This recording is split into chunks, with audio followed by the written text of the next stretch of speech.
años puso en acción su capacidad clínica. ¿Se acuerdan que hablamos de clínica, cierto? ¿Alguien me puede decir de dónde viene la palabra clínica? Para seguir con este tema.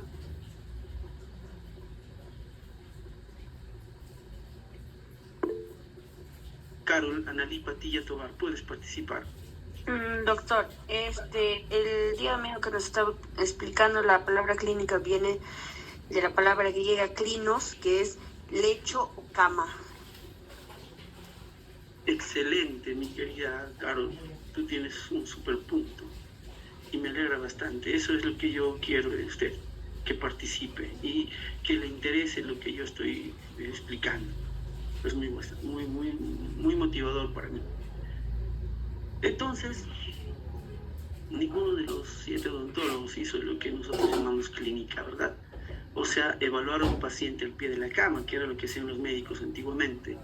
Pero cuando eso hacían ellos al pie de la cama de un paciente enfermo o del lecho, ellos hacían la aplicación de los 5 principios de la semiotecnia, ¿se acuerdan? La observación, la palpación, la percusión, la auscultación y la olfacción. Habíamos usado algunos términos, como por ejemplo, uno no ve lo que no quiere ver y uno no ve lo que no sabe, ¿se acuerdan? O lo que les decía que un profesor me decía, es fácil ver, pero es muy difícil observar, ¿no? Justamente la pregunta al inicio era, ¿qué ven en el rostro de esta señora? Y muchos de ustedes pensaron como odontólogos, ¿no? Como dentistas. Primero el labio, que es biprotruso, seguramente no tiene prótesis, todo en relación a la parte dental, ¿no? Pero solo un estudiante dijo que la señora tenía una facie de tristeza, una facie dolorosa. ¿Me entienden? Y eso es lo que hacemos cuando hacemos la parte clínica. La parte clínica es un tema muy importante y muy necesario en los odontólogos, que lamentablemente la mayoría de los dentistas no lo practican. Como sería el sábado hablamos. La parte clínica es un tema muy delicado, muy necesario, porque si usted no lo hace bien, ¿en qué error caemos? ¿Se acuerdan? ¿Alguien puede participar otra vez? Si yo no respeto los protocolos, caigo en error de omisión, ¿cierto? Ya, ¿se acuerdan? Omisión, exactamente. ¿Y qué pasa cuando yo hago omisión? ¿Cómo se llama eso cuando no respeto los protocolos? Negligencia. Muy bien, señorita Ruiz Márquez, Karen Yaritza. En realidad ya van 2 estudiantes o 3 más o menos que me están estimulando mucho el seguir explicando. Eso se llama negligencia. Y es por eso que las clases que hacemos tienen que ser dirigidas a profesionales que tengan la responsabilidad completa de atender personas. Usted es responsable de cómo atiende a una persona.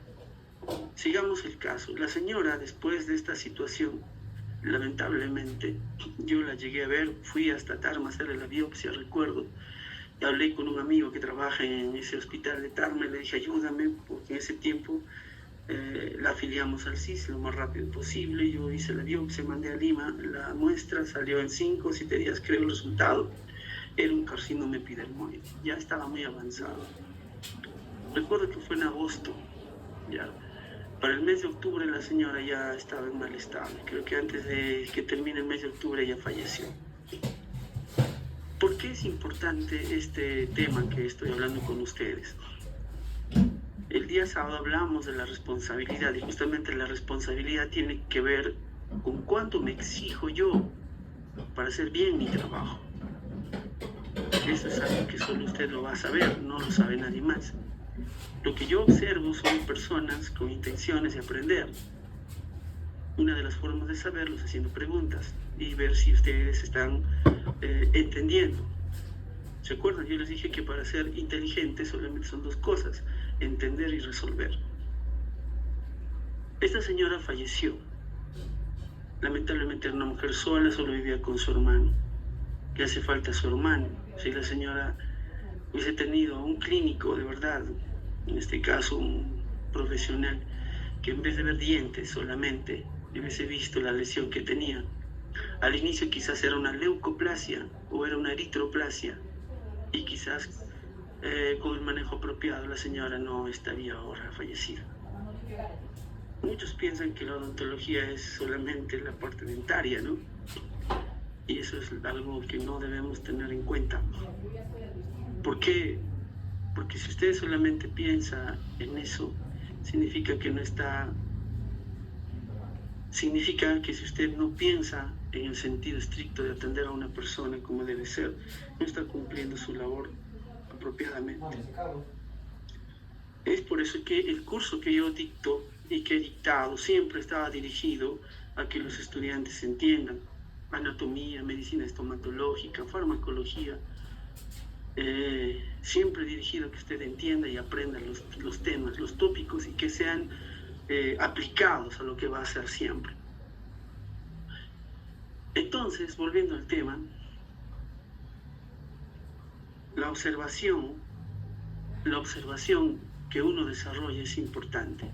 En esta altura de la lesión ya es un carcinoma y para cualquier persona, incluso para un señor que se dedique, por ejemplo, a la limpieza de la universidad, él puede ver y decirnos si esto es algo raro, esto no parece normal. Exactamente. El asunto es la transición, y la transición entre lo normal y lo anormal, en sus primeras fases, el odontólogo lo puede ver. Por eso es la importancia de que usted, cuando hace un examen clínico, tiene que hacerlo de forma apropiada. Es más, mis queridos amigos, así los voy a tratar, ¿está bien? Aunque no está bien que yo les trate de amigos, porque yo soy su docente. Yo no puedo ser amigo de ustedes, yo soy su docente, pero va a ser lo familiar, para tal vez mostrarles lo importante de este tema. Creo que vamos a entenderlos de esta forma. Muy bien. Yo sé que con el doctor Walter ya han tocado esta parte y yo solamente la voy a ahondar para recordar lo que vamos a hacer después de esto. El día sábado van a trabajar haciendo ya la evaluación de pacientes, preparándolos para los trabajos de cirugía. Como lo van a hacer de esa forma, lo van a preparar para eso, ustedes van a tener el orden que se les ha dicho, ya van a respetar el orden que se les ha dicho trayendo a sus pacientes. Es muy posible que yo no me encuentre el día sábado porque tengo que hacer un viaje urgente a otra ciudad. Ustedes, espero comprendan, yo tengo una actividad clínica muy, muy ardua. No sé si recuerdan, el día sábado yo acababa de llegar de Lima, había operado el viernes hasta las 2 de la mañana del sábado, tomé un auto, llegué a Huancayo, me di un baño y de frente me fui a atender pacientes y a la hora que nos tocó en la tarde yo ya estaba con ustedes, pero todos los días estoy operando. Ya, usted no lo cree, ahorita salí del hospital, hice 2 cirugías antes de empezar la clase. Entonces es bastante complicado, ya, pero yo trato de dar todo de mí para que ustedes aprovechen el curso, ya. Por eso la primera semana necesito que ustedes rellenen bien la historia. Les voy a mandar un modelo de historia para que ustedes lo impriman. Este modelo que les voy a mandar ya está redactado, pero para que lo vean, era de una de las estudiantes, de sus colegas estudiantes, que ahora ya creo que ya es egresada, pero que fue una de las mejores historias que yo he visto, ¿ya? Una de las mejores historias que yo he visto. Y creo que fue una de las pocas que aprovechó mucho el hecho de redactar la historia, ¿ya? Creo que aquí está, le voy a mandar ahora mismo. Está rellenado, ustedes lo van a simplificar, ¿ya? O sea, lo van a separar. Lo van a separar de lo que haya escrito. Usted lo va a separar para que pueda analizarlo bien. Ahí les estoy mandando al grupo, ¿ya? También les mandé, creo, la lista de materiales de instrumental. Todo lo que se va a utilizar ustedes se lo deben tener. Entonces, vamos a empezar. ¿Les parece que con esta introducción he llamado la atención de todos ustedes, verdad? Sí, doctor. Bastante, ¿cierto? Mi intención es motivarlos a entender a dónde vamos, a dónde nos dirigimos.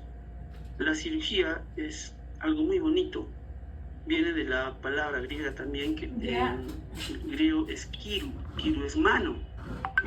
Por eso yo soy uno de los que piensa, de los que cree que no existe cirugía robótica, ¿no? Porque la cirugía, su nombre indica que es algo que se hace con las manos. Entonces, por lo tanto, puede haber robots y todo eso, ¿no? La inteligencia artificial y tantas cosas, la cirugía guiada y todo eso, pero nunca perderías la capacidad más elemental que es hacerlo con la mano. Entonces, vamos a hablar hoy día de lo que es la historia clínica y su aplicación, y también del consentimiento informado, que es bien importante. Estos tópicos son de cirugía 1. Yo les voy a recordar porque vamos a entrar de lleno en los procedimientos de cirugía. Y paralelo con las clases vamos a ir desarrollando los temas de cirugía.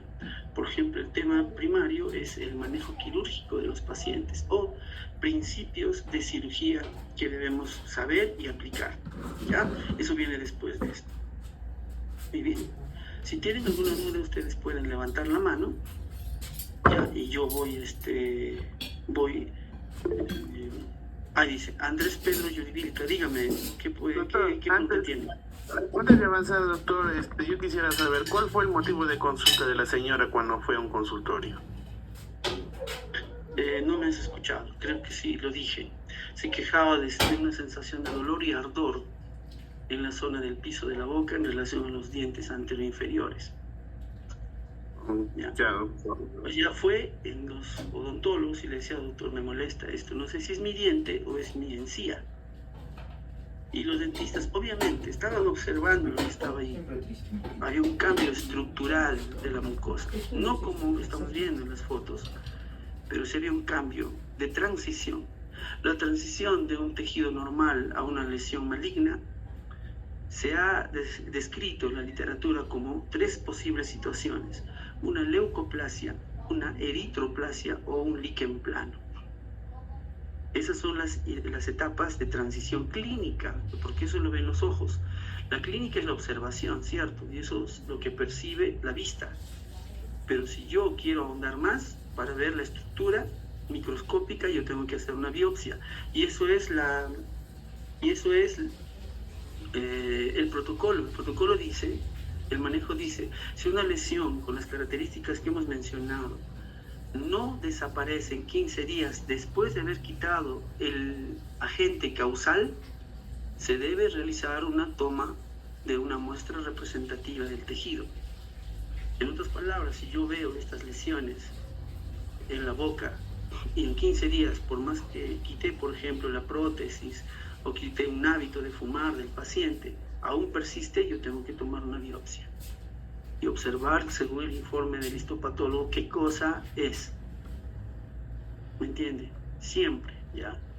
Ahora, si yo veo una úlcera en la boca que también no desaparece en más de 15 días, es obligación también tomar una biopsia. La diferencia es que las úlceras tienen más probabilidad de ser un cáncer. Y más aún, si a usted le está interesando, mi querido Andrés Pedro, parece que le ha interesado el tema, y más aún si estas úlceras están ubicadas en la boca, llamadas así, en el óvalo de alto riesgo. El óvalo de alto riesgo es una zona anatómica que se describe de esta forma, que está en relación a la cara ventral de la lengua, bordes laterales de la lengua, piso de la boca y trígono retromolar. Repito, una úlcera que está presente en la cara ventral de la lengua, en los bordes laterales de la lengua, en el piso de la boca y en el trígono retromolar, son mayor probabilidad de ya ser un cáncer. Y eso usted lo puede observar. Tal vez va a tener un paciente que ve una úlcera, ya granulomatosa, generalmente esa es la descripción, como la que hemos visto. La que hemos visto es eso, un tumor con áreas ulcerativas granulomatosas, así se describe, ya presentes en lugares como en este caso en el piso de la boca, o sea, la probabilidad de ser un cáncer es muy alta. Igual en el trígono retromolar, igual en la cara ventral de la lengua, igual en el piso de la boca y en el borde lateral de la lengua. ¿Por qué? Porque el drenaje linfático es muy favorable en estas regiones que hemos mencionado. ¿Está mejor, señor Andrés? ¿Pedro? Sí, doctor, me desasnaste. Bueno, sigamos entonces, ya. Vamos a continuar. Entonces, este propósito es que usted debe tener conocimiento de la forma adecuada de cómo se debe rellenar la historia clínica y también saber cómo es el uso del consentimiento informado. Y comprenderá la importancia del uso de estos documentos en estomatología. El sábado hablamos mucho de ello, ¿se acuerdan? La importancia de la historia, que es de índole legal, un punto también tiene otras aplicaciones, y aquí la vamos a ver. Y como usted puede ver aquí en este esquema, el diagnóstico tiene mucho que ver con dos aspectos básicos: el examen clínico, la anamnesis, que van relacionadas a la escritura que se hace en la historia. Y la historia, para complementarlas, se usa los análisis de laboratorio y los análisis radiográficos. Todo este conglomerado me da un diagnóstico. Esto nunca debes olvidarte, debes tenerlo en la mente siempre, ¿ya? Lo que les dije en clase el día sábado, ¿no? Hipócrates decía: no trato a quien no conozco, ¿ya? Esto significa que es una herramienta indispensable en todas las áreas médicas. La importancia de conocer a una persona, ¿ya? Esto es muy necesario, ¿ya? Pero, ¿qué es este documento? Ustedes lo han revisado y seguramente lo han leído en otros cursos, pero vamos a usar otros términos ahora. Yo voy a decirles que es un documento científico. Es un documento científico porque hay mucha ciencia envuelta en la recopilación de los datos, que allí hacemos el rellenado correspondiente.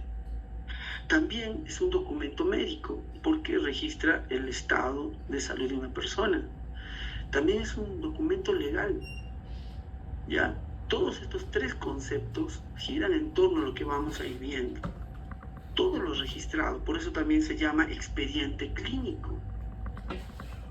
Este documento exige mucho de un ser humano que dice que es profesional. Es bastante complicado, porque mira, exige que usted redacte con claridad, redacte de forma precisa, que su escritura sea legible y que respete el orden cronológico. Es decir, si hoy es el día 28 y veo a un paciente el día 1 de septiembre, yo no voy a colocar las cosas del 28 porque ya eso sería retroceder. Esto es siempre hacia adelante, no se puede alterar la escritura, ¿ya?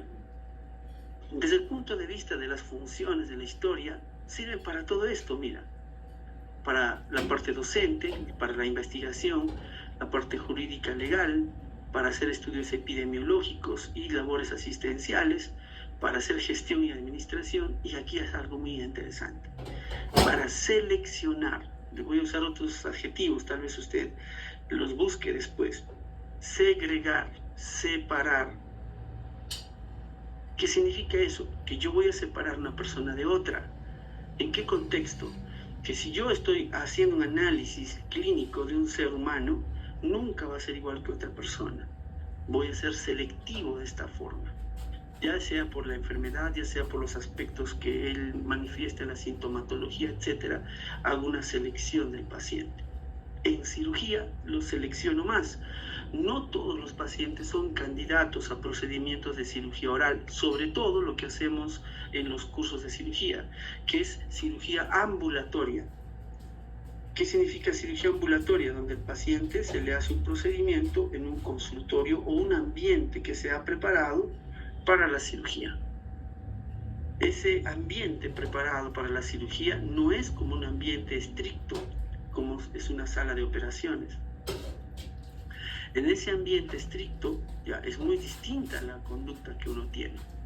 En cambio, en un ambiente como el que nosotros adecuamos, por ejemplo en la universidad, yo tengo que incluir solo a las personas que están en condiciones para ese ambiente y para ese tipo de cirugía. Por eso utilizamos, más adelante vamos a ver la clasificación ASA. La clasificación ASA nos va a permitir o nos va a ayudar a hacer esa selección de qué pacientes pueden ingresar a cirugía ambulatoria. No todos. ¿Están entendiendo, verdad?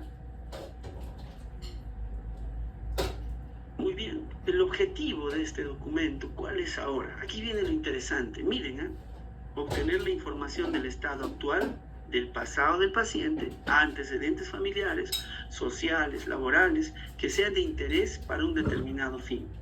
¿Cuál es ese determinado fin? Obtener un diagnóstico. O sea que este documento no es un documento cualquiera.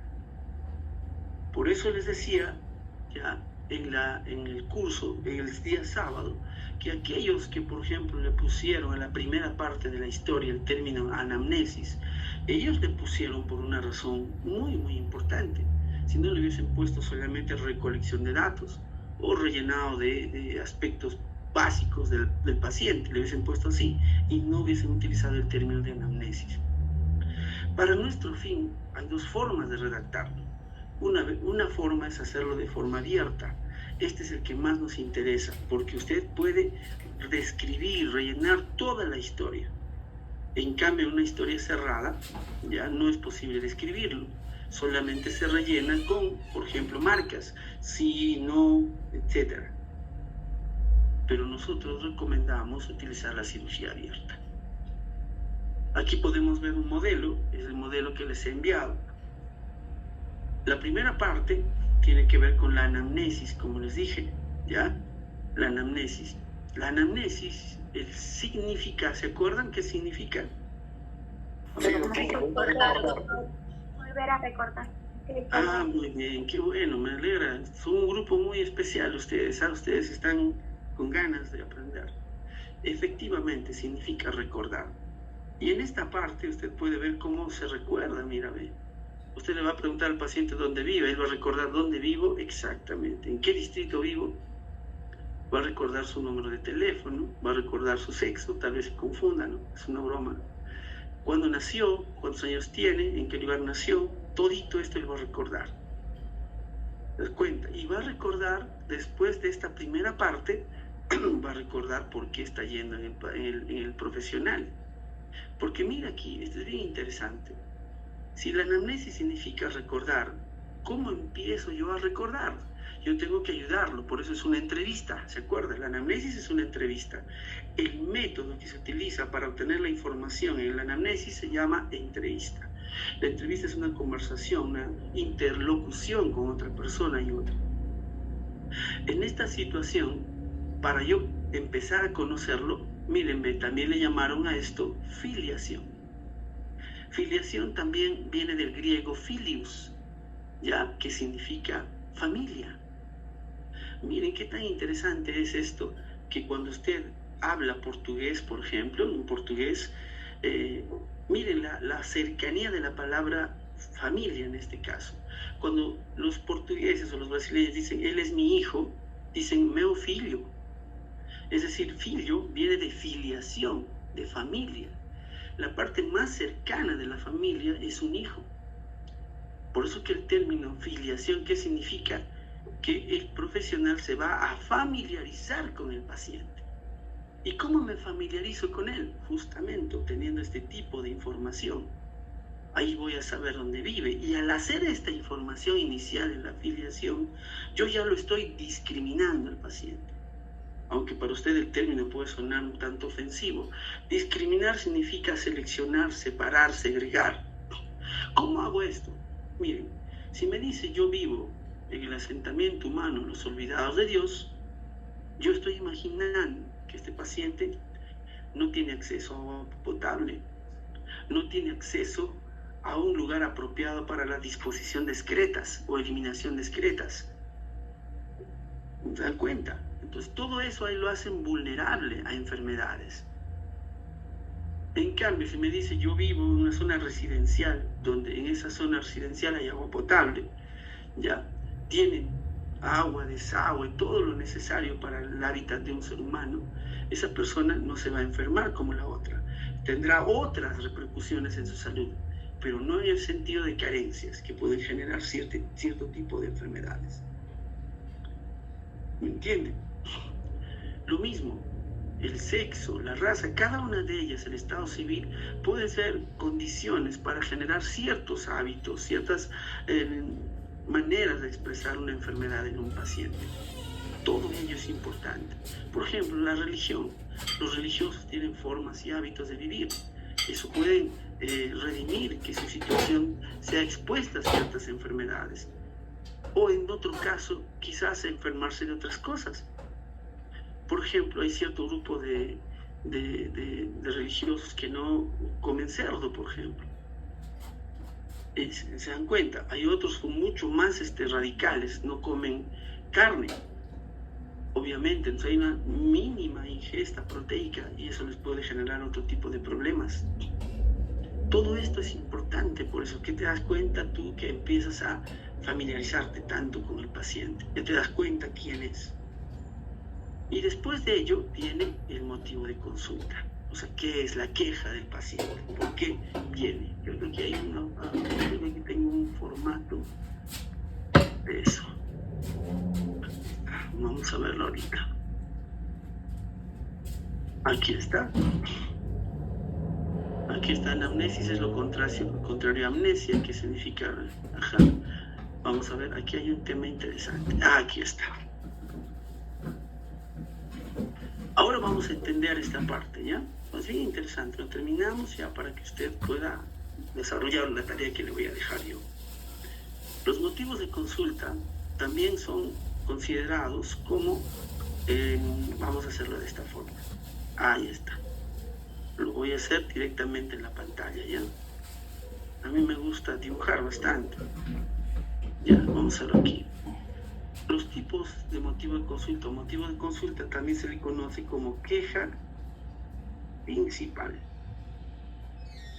Y una queja es algo me está quejando, ¿se acuerdan? Cuando uno dice me aqueja algo, ¿qué te aqueja?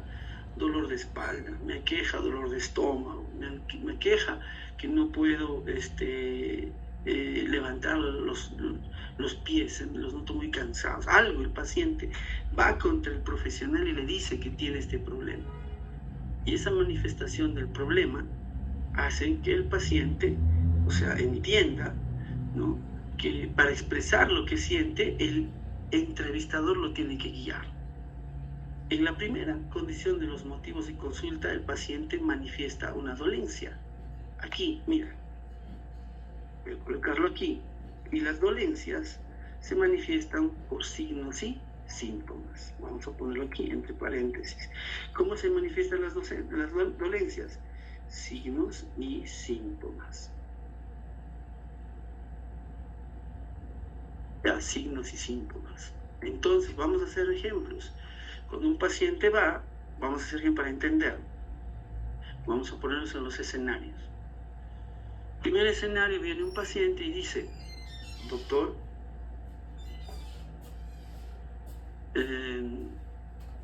vengo que usted me coloque una prótesis total. Entonces usted dice, no, voy a buscar el motivo de consulta. 2 puntos, paciente quiere una prótesis total. Pero si dice que el motivo de consulta es una queja del paciente, una dolencia, un signo y síntoma, y querer una prótesis no refleja ni una dolencia, ni un signo ni síntoma. ¿Por qué quiere una prótesis el paciente? De nuevo preguntamos, le dice, señor, ¿por qué quiere usted una prótesis? Doctor, no puedo masticar.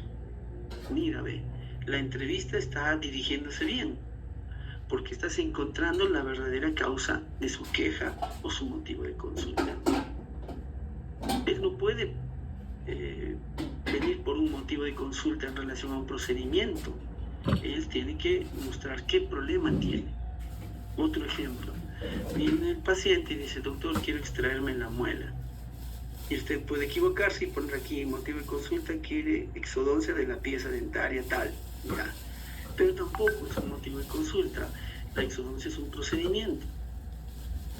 Sigue entonces utilizando tus habilidades como entrevistador y le preguntas, señor, ¿por qué quiere extraerse la muela? Y ahí te dice, doctor, hace 5 días que me está doliendo y no me deja ni dormir ni comer.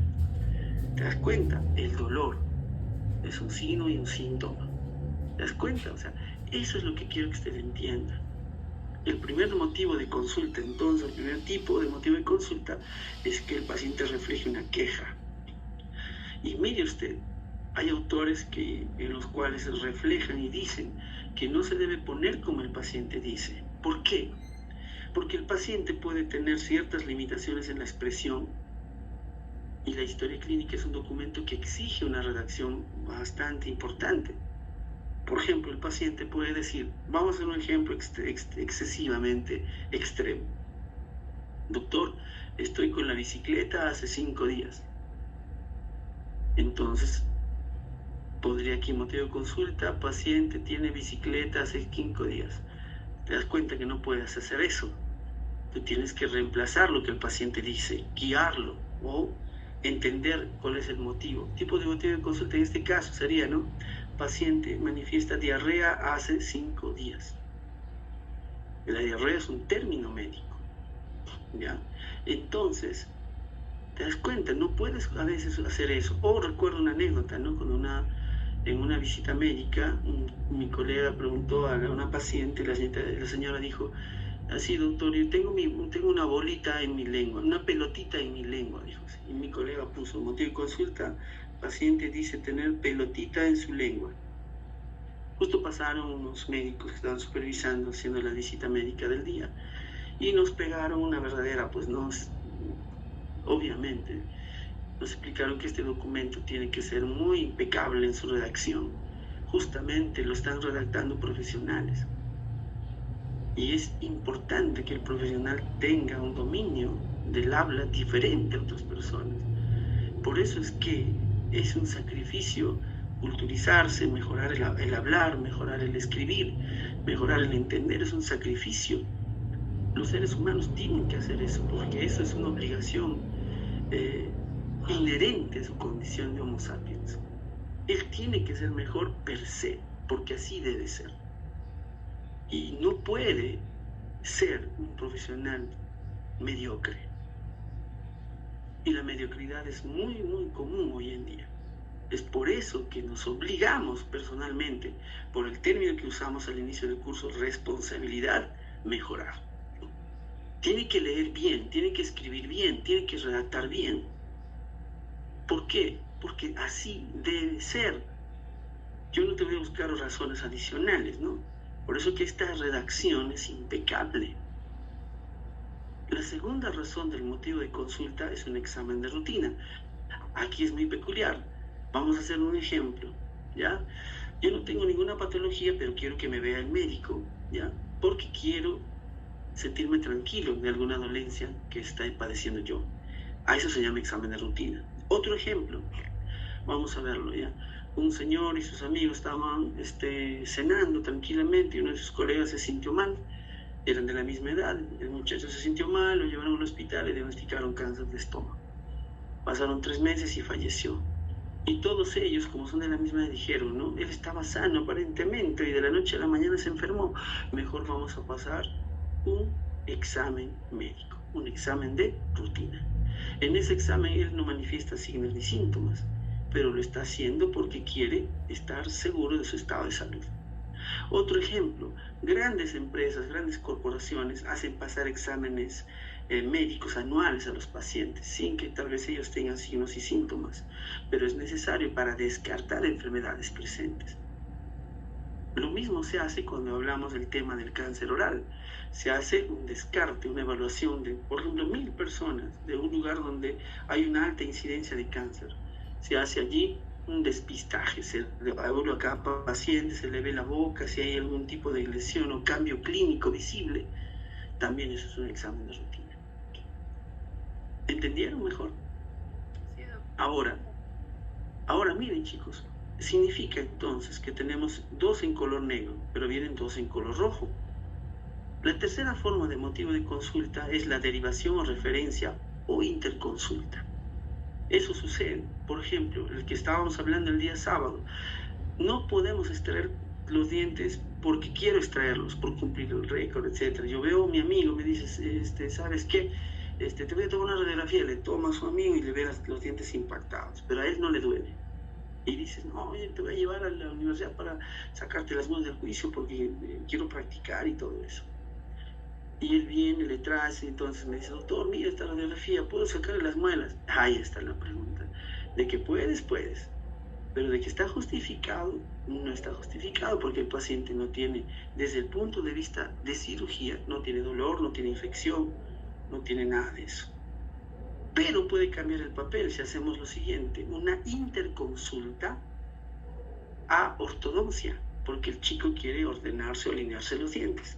Le mandas con la interconsulta porque usted hizo la historia se puede hacer siempre, como un examen de rutina, por ejemplo.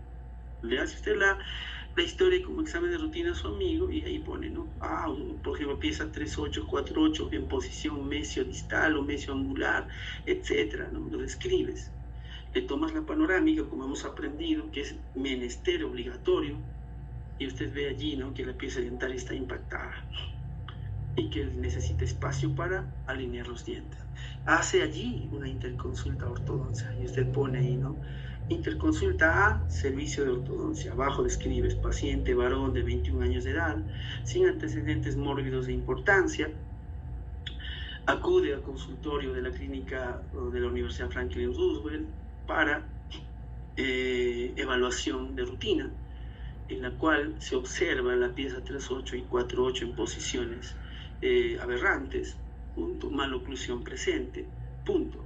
Se solicita evaluación por su servicio y determinación de exodoncia de piezas 3.8 y 4.8. Y abajo el ortodoncista responde, pone, ¿no? Se evalúa paciente ya conocido por su servicio, el cual se observa maloclusión dentaria tipo 2, división 1, ¿no? Se recomienda la exodoncia de la pieza 3.8 y 4.8. Posterior de ello se iniciará tratamiento ortodóntico. Sella y firma el ortodoncista, él está indicando el retiro, y esa es la forma como se trabaja. Usted tiene que aprender a hacer eso. ¿Estamos de acuerdo? Listo, ya entendió entonces. Otro ejemplo de derivación o referencia. Yo estoy haciendo una evaluación a mi paciente, ya. Yo, como Máximo, me vino a consultar el paciente por un problema de desarmonía maxilomandibular. Lo veo, entonces digo, muy bien, este paciente es un paciente quirúrgico, hay que hacerle cirugía ortognática. Pero yo no hago la ortodoncia. Entonces, ¿qué hago? Interconsulta ortodoncia para manejarlo en común con esa especialidad. Entonces, derivo al paciente. ¿Por qué está en rojo esto? Porque ya no se hace la historia en ese caso. El motivo de consulta, cuando hay queja del paciente y es un examen de rutina, se hace la historia. Pero cuando hay una derivación ya no hago yo la historia, porque ya lo hizo el doctor que está evaluando inicialmente al paciente. A mí solo me lo está derivando, me lo está referenciando o me está pidiendo una opinión como interconsulta. Ahí yo no voy a hacer otra historia, porque la historia ya lo tiene el profesional que empezó la atención. Y por último, la ficha de urgencia. ¿Cuándo se hace eso? La ficha de urgencia se hace, como su nombre indica, o emergencia, cuando hay una necesidad de hacer la atención de forma inmediata, porque el paciente lo amerita. Por ejemplo, está usted en el servicio de emergencia haciendo una rotación, ingresa un señor con una herida en la región temporal derecha, donde han cortado la arteria temporal y el sangrado es profuso, él viene con un trapo tapado en la cabeza. En ese momento no le vas a hacer la historia clínica, pues no le vas a hacer la filiación, todito eso va a demorar mucho. Haces una hojita que es rellenar una ficha de urgencia e inmediatamente le haces la atención al paciente. Allí tampoco haces la historia, porque la historia se pospone hasta la estabilización del paciente.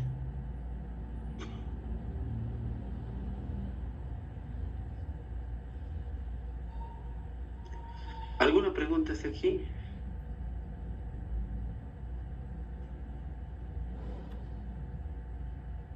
¿Alguna pregunta? Todo claro, doctor. Excelente. Es un tema muy grande. Buenas noches. ¿Podría explicar un poquito más de examen de rutina? Volverlo a explicar. Claro, el examen de rutina, como les dije, es un examen donde el paciente no va a mostrar dolencia, en este caso ni signos ni síntomas. Lo que él quiere es una evaluación simplemente para descartar algún tipo de problema que tenga y él no lo percibe. Es muy común hacerlo, como les saqué los ejemplos, ¿no? De una persona que, por ejemplo, su familia, el caso de Angelina Jolie, por ejemplo, recuerdo que ella pasaba exámenes periódicos para que le detecten si tiene algún problema en los senos, porque su abuela murió de carcinoma de seno y su madre también. Entonces ella empezó a pasar consulta por eso, hasta que le localizaron un ganglio, pues ella tuvo que hacerse una mastectomía bilateral. para prevención. O sea, mira, van haciendo estas evaluaciones previas. Ustedes pueden hacer estos exámenes de rutina, seleccionar pacientes que vayan a la clínica y ver, ¿no?, qué necesidad quirúrgica pueden tener. Para eso se llama examen de rutina. Usted puede, evaluando al paciente, encontrar detalles que quizás ameriten un manejo quirúrgico. ¿Ya? Por eso es la importancia del examen de rutina. ¿Ahora está más claro, amigo? Muchas gracias, doctor. Cuando hablamos de la enfermedad actual, no hablamos de una enfermedad sistémica que no es parte de nuestra área de trabajo. Nuestra área de trabajo es los maxilares, la cavidad oral y órganos afines. Esa es la parte importante para nosotros. Yo no tengo nada que ver con los pulmones, yo no tengo nada que ver, por ejemplo, con el estómago, no tengo nada que ver con eso. Cuando se dice enfermedad actual, se dice por qué él está consultando a mí como odontólogo o como cirujano maxilofacial. Es decir, la enfermedad de nuestro campo de trabajo. Usted no pone enfermedad actual, infección en los riñones, eso no tiene nada que ver con nosotros. ¿Dónde iría eso? Irían antecedentes. ¿Ya? Y si el paciente dice, doctor, también tengo un problema renal muy serio, doctor, entonces te hace una interconsulta ya a un médico internista para que él maneje esa área que es de su interés, o sea, de su competencia. ¿Ya? Entonces, la enfermedad actual se describe como el paciente llega con él hacia nosotros. ¿Cómo es eso? Vamos a verlo aquí. Ya, vamos a verlo aquí. ¿Dónde está? Espérate un momento.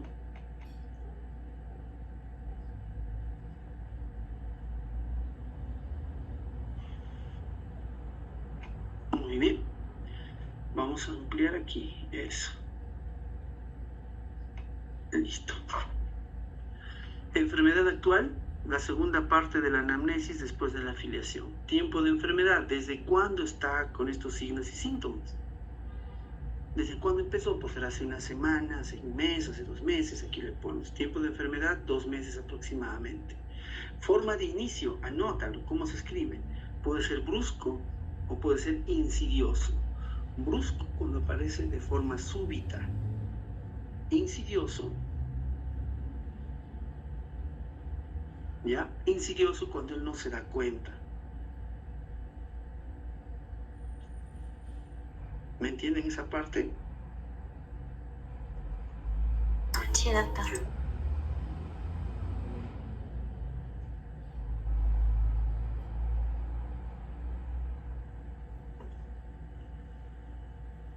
Ahora, el curso puede ser progresivo o estacionario. Progresivo significa que hay un cambio en el tiempo, ya puede ser en la amplitud del signo y síntoma o en el aumento de tamaño de este tipo de patología. Ya todo aquello que demarque que está incrementando su naturaleza original. Ya eso es el curso. El curso puede ser estacionario o progresivo. Estacionario designa que no ha habido cambios, que se ha mantenido como tal. Los signos y síntomas principales son por los que llega el paciente y por los que manifiesta comúnmente el estado en que se encuentra. ¿Ya? ¿Qué es el relato? Esto es bien bonito. El relato es la narración cronológica desde el momento que empieza la enfermedad, por eso pedimos tiempo, desde el momento que empieza la enfermedad hasta cuando llega a nosotros. El momento que llega a nosotros, allí vamos a entender qué ha pasado con el paciente desde el momento que llega, que empezó sus signos y síntomas hasta el momento que él aparece en el consultorio o en la universidad, ¿no? En la clínica universitaria. ¿Entendieron? Aquí, por ejemplo, se puede poner de esta forma. Siempre se escribe así. Paciente inicia enfermedad hace 7 días con dolor en relación, por ejemplo, a la región temporal derecha. ¿Ya? Paciente acude al centro de salud de inmediato, en donde le prescriben analgésicos. ¿Ya? Después puedes poner el paciente, ¿no? Mejora su estado de salud y es dado de alta. ¿Ya? Y se le recomienda visitar un centro odontológico para manejo especializado. ¿Te das cuenta? Ese es el relato. ¿Ya? Por lo que acude a la clínica estomatológica de la Universidad Franklin Roosevelt. ¿Ya? O sea, si te das cuenta, eso es lo que significa todo eso. Muy bien, funciones biológicas ya es diferente, también seguimos preguntando. Esto usted lo va a hacer el día sábado, yo necesito que usted lo rellene correctamente, por eso le estoy dando un modelo y le estoy dando esto también, ¿ya? Funciones biológicas, apetito, deposiciones, sueños, sed, orina y otros, ¿ya? El apetito es la sensación o la necesidad de ingresar alimentos, no es la cantidad de veces que el paciente come, ¿ya? Las deposiciones son la frecuencia, la cantidad, ¿ya? La densidad, el olor de las deposiciones. Todo eso es descriptivo. Usted le va preguntando y el paciente le va a describir cómo viene. Por ejemplo, le dice usted, señora, sus deposiciones son secas, son acuosas. ¿Cómo son, señora? Son normales, doctor, no tengo dificultad para defecar. Entonces, deposiciones, le pones allí, de consistencia pastosa. Frecuencia, una vez al día. Así, vas describiendo lo que va manifestando el paciente. Apetito, pones conservado. ¿Qué significa conservado? Que en 24 horas el paciente manifiesta necesidad de ingresar material sólido como alimento. Sueño, también conservado. ¿Cuándo se dice conservado? Cuando el paciente concilia el sueño, es decir, logra llegar al sueño REM. El sueño REM en inglés significa Rapid Eye Movement. Cuando el paciente llega al sueño REM, usted le abre los ojos, le abre los párpados, y el paciente, usted va a ver al globo ocular moviéndose de un lado a otro impresionantemente. A eso se llama nistagmo, N-I-S-T-A-G-M-O, nistagmo. El nistagmo es un signo justamente para observar cuando el paciente llega al sueño REM o al sueño profundo. En el sueño REM no se forman imágenes, formamos imágenes en el sueño no REM, es decir, al inicio y al final del tiempo en que dormimos. Se cree que para llegar al sueño REM puede haber varios momentos durante el conciliar el sueño, y se alcanza normalmente después de 1 o 2 horas de estar durmiendo. La sed también puede ser conservada o no conservada. Significa que el paciente ingresa líquidos en el día, tiene necesidad de ingresar líquidos en el día. La orina es la eliminación de desechos en forma líquida y depende mucho de los riñones. Para eso uno también pregunta cuántas veces al día lo hace, ¿ya? Y qué color es, si es turbio, oscuro, si tiene algún olor distinto, etc. Hay otras funciones biológicas, como la expectoración, la sudoración, la salivación, la libido también es parte de otras funciones biológicas. Antecedentes, aquí vemos, empezamos a preguntar al paciente, personales, gineco-obstétricos, si es mujer, ya familiares, odontológicos, todo eso le vamos preguntando. Está quedando bien claro, ¿verdad? Muy bien. Creo que está más claro que el agua, ¿cierto? ¿Alguna duda hasta aquí, por favor? Todo claro. Perfecto. Muy bien. Usted va a llenar hasta esa parte, ¿ya? Esto lo vamos a llenar conmigo en la siguiente clase. Vamos a ir paso a paso. Quiere decir que 2 clases van a ser para rellenar la historia. La tercera ya debemos entrar a la preparación de la mesa y posiblemente operar pacientes. Por eso usted traiga varios, para que vaya haciendo varias historias. Y de ahí ya va juntando para hacer eso. En el examen clínico, usted puede ver aquí, lo primero que se hace es la ectoscopía. La ectoscopía es la observación externa de un paciente, cómo camina, qué pose toma, coloración de las mucosas, coloración de la piel, estado de la ropa, cómo camina, todo es la ectoscopía. Por eso es que se resume la ectoscopía en aparenta buen estado general, aparenta buen estado de hidratación y aparenta buen estado de nutrición. Si no aparenta ese buen estado, usted lo cambia, aparenta regular estado de nutrición, regular estado general y regular estado de hidratación. También puede colocar un paciente moribundo, aparenta mal estado general, ¿ya? Mal estado de nutrición y mal estado de hidratación. Y también en la ectoscopía, ya después de ver, usted habla con él, puede colocar lo TEP. significa lúcido, orientado en tiempo, espacio y persona. Como usted le está entrevistando, el paciente le está dando respuestas coherentes. Yo tuve hace 2 semanas un pacientito que tuvo una caída de unos 3 metros y el paciente le preguntaba, ¿cuándo te caíste, amigo? Me caí ayer, dice él, cuando se había caído hace una semana. Yo le preguntaba, ¿quién es el presidente del Perú? Ah, es el chino, pues, me decía. O sea, respuestas incoherentes. Quiere decir que no está lúcido ni orientado en tiempo, espacio ni persona. ¿Entienden? Allí pesamos al paciente, lo pesamos al paciente, lo tallamos, ¿ya? Que es importante, y calculamos el índice de masa corporal, ¿ya?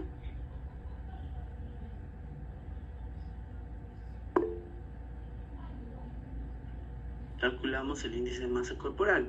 Tarea para ustedes, van a averiguar cómo se calcula el índice de masa corporal.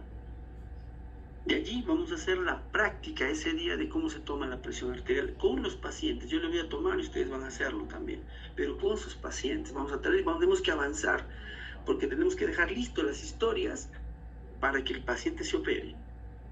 Por eso que el objetivo es en la tercera práctica ya ustedes deben estar iniciando en las cirugías. ¿Está claro? ¿Alguna duda hasta ahí? Muy bien. Tomamos la presión arterial, el pulso, la frecuencia cardíaca, la frecuencia respiratoria, la temperatura y calculamos el índice de masa corporal, como está ahí en la imagen. Ahora, el examen general, no sé qué pasó, mi cursor se perdió. Ah, ya está, ya apareció. Ya, creo que está en otro lado. Ya voy a ponerlo por aquí arriba. Listo. Ahora, creo que este no tiene. Muy bueno. Ya. Mire usted, examen general, piel en rojo y arriba en la superior derecha también está en rojo. ¿Cómo se describe la piel? Tómele fotos si es posible a esta pantalla para que usted haga lo mismo. ¿Cómo se redacta? La piel es húmeda, tibia, elástica, tiene turgor conservado y la coloración es homogénea. ¿Ya? Así se describe la piel en estado, bueno, podemos considerarlo normal. El tejido celular subcutáneo, en verde, se pone bien distribuido de acuerdo a edad y sexo. Quiere decir que una persona joven y saludable no tiene mucho tejido celular adiposo, tiene una forma bien definida, por eso es bien distribuido de acuerdo a edad y sexo. Sistema linfático se puede colocar, ¿no?, si los ganglios linfáticos son palpables o no son palpables, o son perceptibles o no son perceptibles. Solamente se pueden palpar cuando superan más de 0.5 centímetros y solo se pueden observar con una simetría cuando superan 1 centímetro de tamaño. Soma significa sistema osteomioarticular. Ahí evaluamos la movilidad de las extremidades, ponemos, ¿no?, motilidad de las extremidades conservadas, ¿ya? No evidencia ruidos articulares en los miembros, no evidencia masas musculares, le ponemos así, coordinación de movimientos, etc. Muy bien, de ahí pasamos recién al examen regional. En el examen regional ya evaluamos desde el extraoral, que empieza la cabeza, el cuello y la articulación temporomandibular, que también lo vamos a hacer conmigo. Yo te voy a enseñar cómo se evalúa todo eso y cómo se rellena. Y después, miren, recién entramos al examen intraoral. En el examen intraoral usted va a rellenar toda una página detrás de esta historia. Debe estar bien rellenado porque es nuestra área de conocimiento. Sería impropio, ¿no?, que usted no sepa rellenar la historia clínica. Otra vez no aparece. Ahí está apareciendo. Esto también lo vamos a ver cómo se mide el cráneo para este tipo de situaciones. Aquí vamos a ver una imagen que les voy a ayudar. Aquí está cómo se explora el cuello extraoral, cómo se explora en forma de una Z, ¿ve?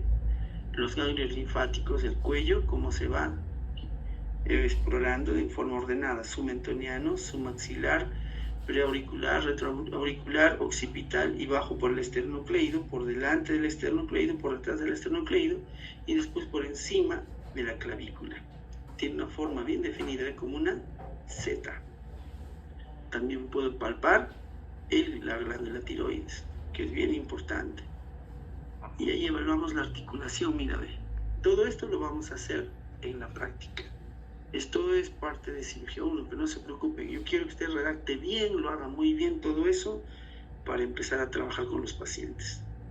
¿Estamos de acuerdo?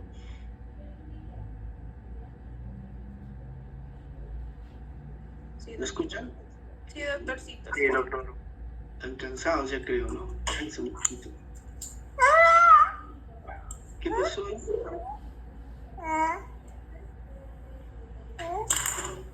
Están con sus hijitos también.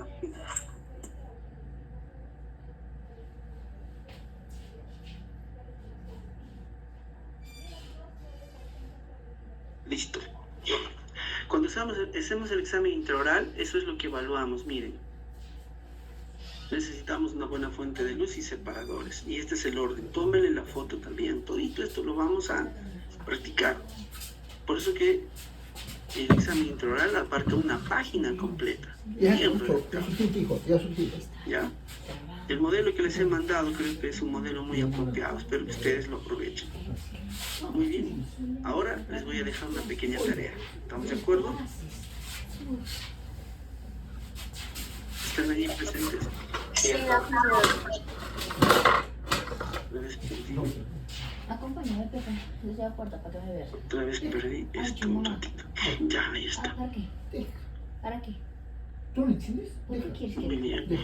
Dame una razón. Tenemos hasta las 10 y 10, ¿verdad? Deja. Dame una razón. El delegado es Ever, ¿no? Ever está. Doctor, buenas noches. ¿Cómo está? ¿Cómo está, Ever? ¿Cómo está, doctor? Es hasta las 10 en punto, doctor. 22 horas exactamente. Ah, ya, empezamos 8 y 20 y terminamos 10 de la noche. Perfecto, entonces les voy a dejar una pequeña tarea para que ustedes ahora usen su aplicación y empiecen a ver todo eso. Les voy a pedir que busquen en internet, a ver, 5 A ver, definiciones de historia clínica. Van a buscar 5 definiciones de historia clínica en internet. Para ahora, doctor. Para ahora, Ya. ahorita, si no, no tenemos mucha cosa, ¿ya? Y a las 10 para las 10 yo les voy a revisar, ¿ya? Yo les voy a revisar y en ese momento voy a llamar al azar y les voy a decir qué han encontrado. Así que a trabajar todos, ¿ya? Tienen 20 minutos exactos. Empiecen.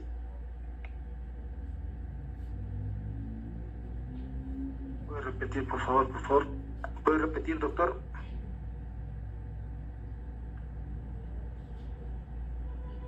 Vas a buscar 5 definiciones de la historia clínica.